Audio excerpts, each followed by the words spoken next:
1월 6일 수요일 우리에게 주시는 하나님의 말씀은 누가복음 2장 41절에서 52절까지의 말씀입니다. 사람의 아들, 하나님의 아들이란 제목으로 말씀의 은혜를 같이 나누겠습니다. 평생을 군인으로 지내다가 높은 계급으로 전역하신 분들이 사회생활에서 적응하는데 어려움을 겪는다는 얘기를 들은 적이 있습니다. 인생의 많은 시간들을 아랫사람들에게 명령하면서 지내다가 자신이 직접 모든 일을 처리하는 것이 익숙하지 않아서입니다. 낮아진다는 것은 참 어려운 일입니다. 인턴이라는 제목의 외국 영화가 있었습니다. 이 영화에서 한 기업의 사장님이었던 주인공이 은퇴하고서 적적하게 지내다가 젊은 여성 경영인이 운영하는 신생회사에 인턴으로 취업하게 됩니다. 인턴으로 취직한 주인공은 자신의 경력이나 연륜을 이유로 다른 사람들에게 아는 척하거나 가르치려 들지 않았습니다. 상대의 자존심이 다치지 않는 선에서 가끔씩 조언을 하는 정도였습니다. 딸 같은 사장님이었지만 주인공은 철저하게 인턴 사원으로서 사장을 대합니다.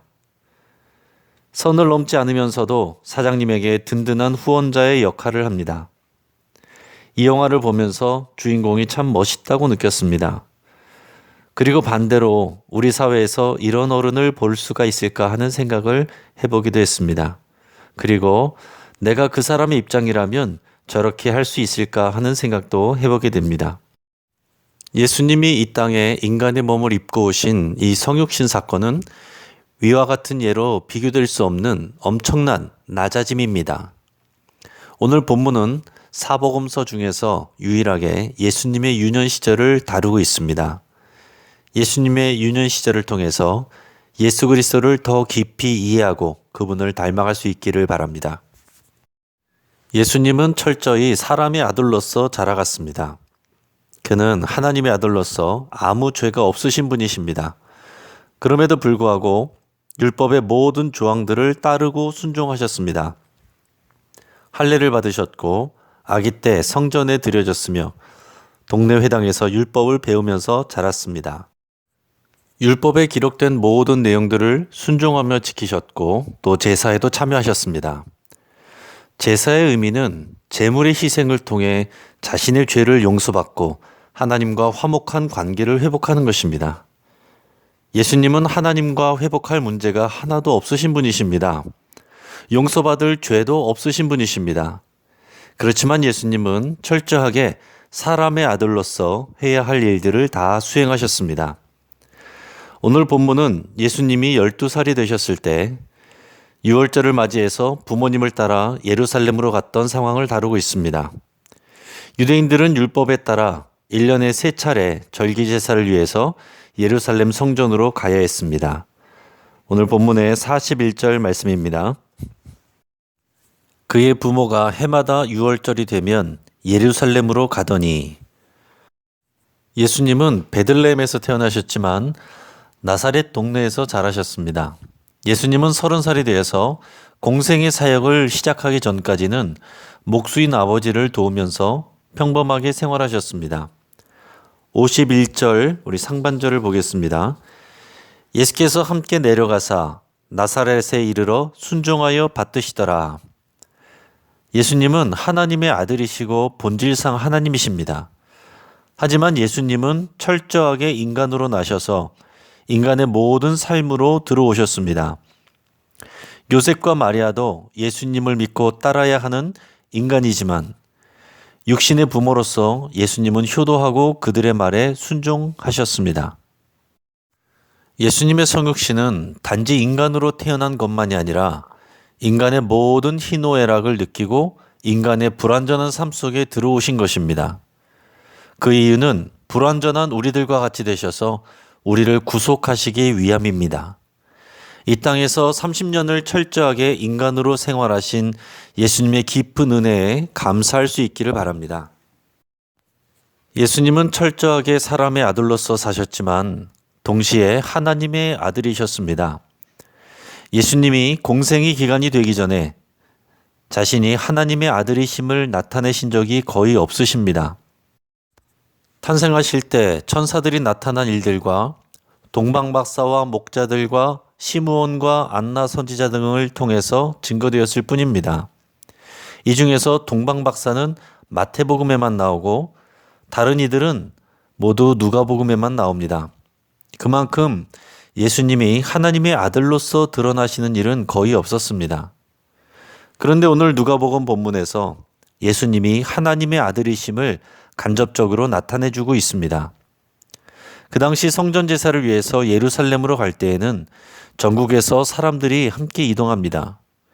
그리고 도적 등과 같은 불안 요소를 방지하기 위해서 많은 무리들이 동행해서 오고 갑니다. 그러다가 보니 요셉과 마리아는 유월절 절기를 한 주 동안 보내고 고향으로 내려가는 중에 어린 예수님이 옆에 없다는 것을 알아차리지 못했습니다.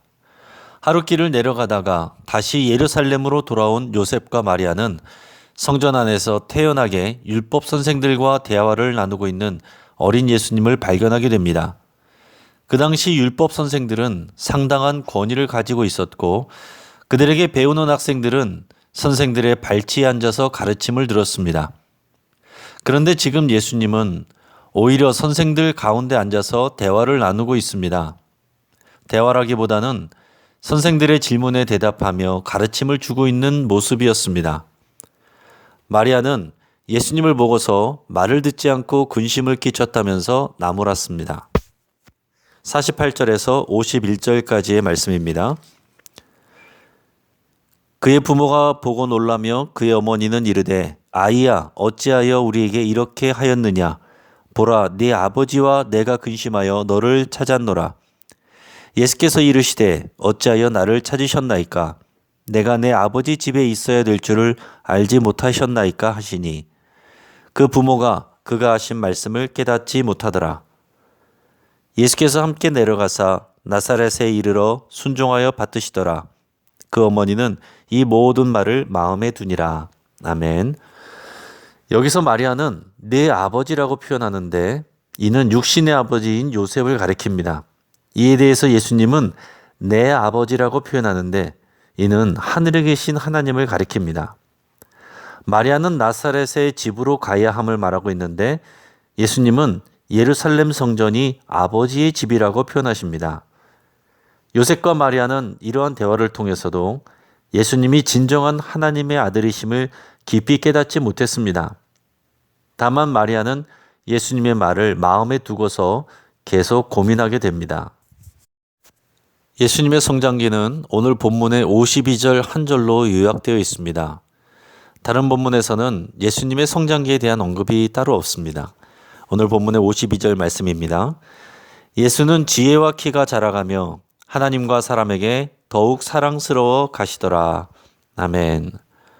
예수님은 철저하게 사람의 아들이면서 동시에 하나님의 아들로서 성장하셨습니다.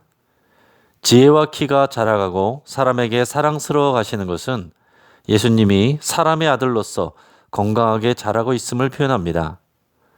그리고 하나님에게서도 사랑스러워 가셨다라는 표현은 예수님께서 사람의 아들뿐만 아니라 하나님의 아들이자 하나님의 사명을 감당하는 그리스도로서 성장하고 있음을 의미합니다. 이제 오늘 설교를 정리합니다. 예수님은 철저하게 사람의 아들이면서 동시에 하나님의 아들이십니다. 예수님의 인성을 부인하는 것도 반대로 예수님의 신성을 부인하는 것도 잘못된 이해입니다. 예수님은 철저하게 사람의 불완전함과 그 제도 속으로 들어가셨습니다. 이는 이 세상과 사람들을 구속하시기 위함입니다. 교회인 우리는 그리스도인으로서 불완전한 세상 속으로 들어가야 합니다. 단지 세상을 적대시하고 경계를 두는 것만으로는 세상을 구원하는 사명을 감당할 수가 없습니다. 예수님은 사람들에게서나 하나님에게서나 사랑스럽게 자라셨습니다. 그리스도인들도 사람들에게 인정받으면서 동시에 하나님께 인정받는 삶을 살아야 합니다. 사람들에게만 인정받는 삶은 세속화된 삶이고 하나님에게서만 사랑받는 삶은 세상에 대한 영향력이 없는 삶입니다. 예수님처럼 균형 잡힌 성장을 이뤄갈 수 있기를 주의 이름으로 축복합니다. 이제 말씀을 붙잡고 함께 기도하겠습니다. 예수님이 성육신하심으로 겸손하게 철저히 낮아지신 것처럼 우리도 겸손할 수 있기를 위해서 함께 기도하겠습니다.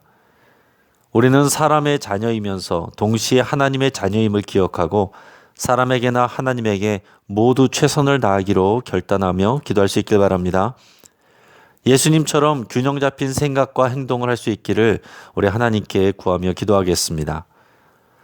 우리 가정을 위해서 기도하겠습니다. 우리의 자녀들이 예수님처럼 지혜와 키가 자라고 사람들과 하나님에게 더욱 사랑스러워가는 삶이 되기를 위해서 함께 기도하겠습니다. 우리 교회 교육부 학생들과 자녀들을 위해서 함께 기도하겠습니다. 복음으로 무장하여 세상 속으로 들어가서 영향력을 미치는 하나님의 자녀들이 될 수 있기를 위해서 함께 기도하겠습니다.